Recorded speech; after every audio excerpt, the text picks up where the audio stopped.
This is the final section of the Disability Claims tool on VA.gov.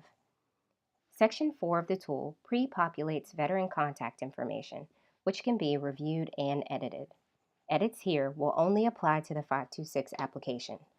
Veterans may also input a forwarding or temporary address and the effective dates for future reference.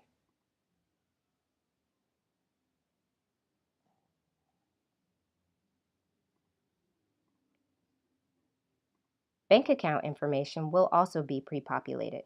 Veterans have the ability to update this info with new account details as needed. Consistent with the paper 526EZ from March 2018, we asked veterans to supply additional information if they are homeless or at risk of becoming homeless to help claims get routed appropriately based on circumstances. If any question about homelessness or risk is yes, more details are requested, including the name and phone number of a point of contact.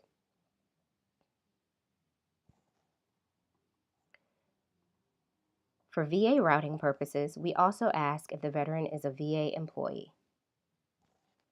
Earlier in Section 1, veterans can indicate whether or not they receive retirement pay. If the answer to that question was yes, the retirement waiver is provided, along with guidance to help users make an appropriate choice. Similarly, if veterans indicated in Section 1 that they receive inactive duty training pay, the waiver option is provided along with guidance. Veterans can opt in or out of the FDC program for fully developed claims.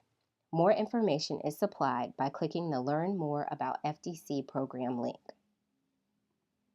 Finally, the entire application and the responses can be reviewed and edited by selecting the plus sign associated with each selection.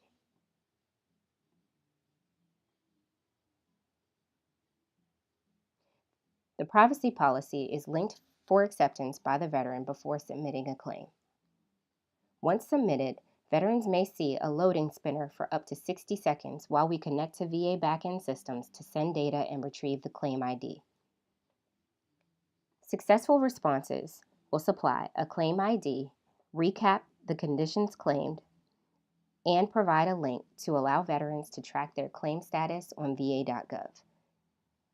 In the event that we are experiencing outages with upstream services or technical issues, an error message will specify the VBA call center number and link to VSOs for assistance.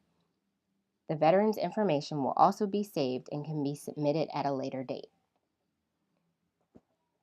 This completes the review of the 526 version 2 application for disability claims on VA.gov.